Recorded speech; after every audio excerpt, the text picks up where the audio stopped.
Alright, so I know it's been a while since I've been able to make a wrestling content video.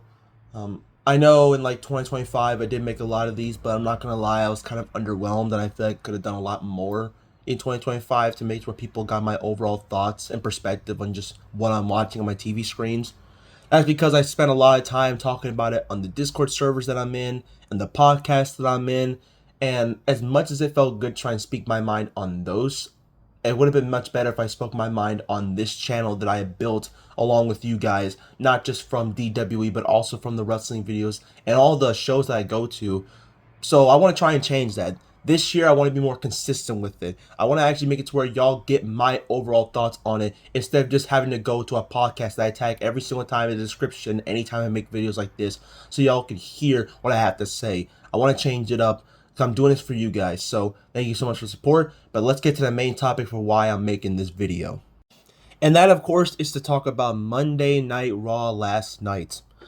Because, man, I felt like Raw was really underwhelming in terms of just what was given to us and how much they hyped up this show as this 1 year anniversary and that it was going to change the tides for WWE, just for the overall show itself to just be another average episode of Raw. Now, don't get me wrong, there were some very good matches, like the women's tag title match, solid. You had a great main event between CM Punk and Braun Breaker, but let me get my overall thoughts for just how I felt for each match and just the show in general. So, like I said, Rhea and Io versus Bookie Warriors, very good match. Rhea and Io walked out the new tag team champions. I expected that to happen, and this is no diss to them. It just felt kind of predictable that they were going to win. Now, again, I'm glad they won, and I'm glad that they have Rhea doing something that's not just her hogging up the women's world championship scene. Look, don't get me wrong, I love Rhea Ripley, but for so long, so many fans were complaining, saying that she's the only one going after the Women's World Championship. Thankfully, for what I saw later that night with like Raquel and Stephanie Vaquer, that's going to a different direction because I feel like there are other women right now that badly need that spotlight more than Rhea Ripley does. So I'm glad that they're doing something different with her. We had Becky Lynch versus Maxine Dupree for the Women's Intercontinental title. I will say one thing from this show that is a positive. I like the fact that Triple H put a lot of effort into the women this time, like actually giving the women more matches than the men. Because we had 3 women's matches, only 1 men match, so that's a great thing. But I thought the match was solid. Becky winning the title back was a little confusing in my opinion. I feel like they should just have Maxine retain because they built her up with like training with Natalya, and Natalya doesn't make a single TV appearance. Like, yeah, she's like, you obviously see her on television when you're watching, but she's only been in vignettes. She's never like made an appearance in the ring. So it makes you wonder what was the point of all those vignettes with Natalya. And also, what does it really do for Maxine Dupree? I definitely know that what it does for Becky Lynch. It's very clear they want to do Becky versus AJ Lee. But for Maxine, we'll have to wait and see, I guess. The Usos then came out and they had a tag team celebration.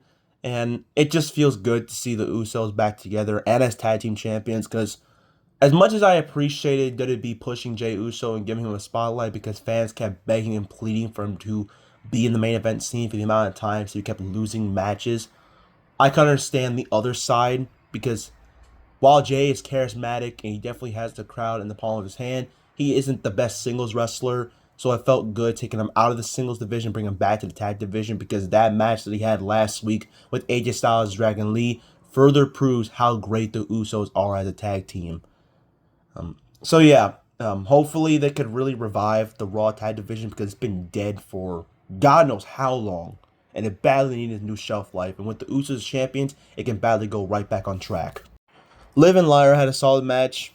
Could have been a little bit better, but it was whatever, I guess. But the main topic and the main reason why I made this video was, of course, that main event between Braun Breaker and CM Punk. Now, it was a very good match. It was very intense. Went back and forth. You had the Vision come out, and you had Rey Mysterio, Rey Fenix, and Penta come out to stop the Vision from costing CM Punk the loss and having Braun Breaker walk out champion. But you had a crazy spot where Braun Breaker dived from the top rope, crashing through CM Punk through the announce table. Looks like he go for a spear. Punk countered with a knee, hit the GTS, and pinned him for the 3 count. Good match. Great way to end the show, but the wrong winner in my opinion. I feel like Braun Breaker needed that win a lot more than CM Punk did. And it's not just because of the fact that he went an entire month being built as like this prospect who actually really need that win so badly, but it's because in my opinion, WWE at this point badly needs to take risks. Like, they've been taking the safe route for God knows how long when it comes to just their big matches, especially when it comes to the World Championship. Like, make it to where the World Championship only changes hands on like big stages like SummerSlam or WrestleMania. And I feel like that's starting to really get repetitive and boring, and it's not helping out any of the champions or any of the other champions that are on the roster, because it makes you wonder when are they going to drop it and if their reign's going to be good or bad. And for some cases, it's just not been great. Like with Cody Rhodes right now as WWE champion. He badly needs to lose that championship to Drew McIntyre on SmackDown, because his second run as champion has been very underwhelming and has not helped out Cody Rhodes at all in the slightest. And it's just made Drew McIntyre look bad for the amount of times he got screwed over by Cody Rhodes as champion. I don't fully think this is a full-on burial for Braun Breaker, but I just think that this is the right call to give him the win. Because with everything they did, like he went toe-to-toe with CM Punk, promo for promo, and he showed that he had the confidence and he had the look to win that world title. Now, I will say this, if they didn't give him the title because they're going to build to Braun Breaker versus Seth Rollins at WrestleMania, then I'll accept that, because at least Braun has a direction. But if that's not the case, if Seth doesn't return to WrestleMania, then what does Braun Breaker do? At that point, I would rather just given him the win, because there's some people now saying that he will win the Royal Rumble match. But that's just going to be a repeat to Gunther and Jey Uso last year. In my opinion, it's just lazy booking. It proves that WWE has not learned from their mistakes from last year, because one of the main criticisms from 2025 was Jey Uso winning the Rumble, despite the fact that he had a World Heavyweight title match just the last week before he won the Royal Rumble.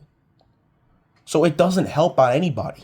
In fact, it just makes the person who won the Rumble look weak. And it makes it to where they have this whole redemption arc when they should have just gotten in the first place. I overall thought this show itself, while it had a very cool setup, and I did like the chapter part, like where like the last match is that the best versus the bad act. I thought that was very cool. It just felt very average. Like there was no Chris Jericho, and I know that me saying that there's no Chris Jericho rips me inside, because I am one of the many people who absolutely despise the later half of Chris Jericho's career in AEW.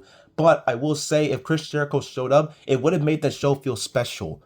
I feel like I have no reason to go back and watch this show because nothing exciting happened. Like, yeah, we had some solid matches, 2 title changes, but those 2 title changes doesn't really change anything for the direction for WWE. And I feel like it's all because of, like, CM Punk retaining, that I feel like it just could have been so much better. I feel like they could have taken a big risk, but they decided not to do it. And it really sucks. And it really sucks saying all this, because I feel like with just everything that they did to hype this show up to make it feel like this grand spectacle, it's crazy how SmackDown with a 3-hour product was so much better than Raw. Because I'm one of the few people who actually enjoyed the aspect for bringing SmackDown to 3 hours until they just decided to just book it terribly. And I was really skeptical for how they're going to book the show for last week, but they actually were able to pull off a much better show than Raw, because you had Trick Williams and Jordan Grace get called up. They delivered a really good showing with like having Trick Williams go toe-to-toe with Sami Zayn and Jordan Grace going toe-to-toe with Chelsea Green and Jade Cargill, so that's very good. They had a fantastic U.S. title match between Johnny Gargano and Carmelo Hayes, an amazing main event, and an ambulance match between Damian Priest and Aleister Black, and a solid 8-woman tag. Plus, you had the return of Randy Orton, Sami Zayn, and Zack Ryder coming back as Matt Cardona. Like, and you also had Kid Wilson. Like, his theme song is going viral. It's going absolutely insane. But, like, SmackDown felt more important than Raw did. And like I said, I appreciate the Stranger Things collab, but I feel like just for what they tried to do for this show, it just didn't work. Like I said, there was no Chris Jericho, there was no Stranger Things cast at all, which is beyond crazy, because especially on Netflix, like for Raw itself, especially on Netflix, they always like promote these like celebrities and stuff. So like there was no Billy Bobby Brown. I expected no Sadie Sink because he was on the Fallon show, but like there was no Noah Schnapp, no Finn Wolfhard, no Billy Bobby Brown, none of them. Not even like appearances like a Demigorgon or Vecna, but Honestly, I'm glad that didn't happen because that would have been exactly like the Texas Chainsaw Massacre bullshit that AEW did 2 years ago, which is horrible. But I don't know, man. I was left disappointed. It's not a terrible episode of Raw.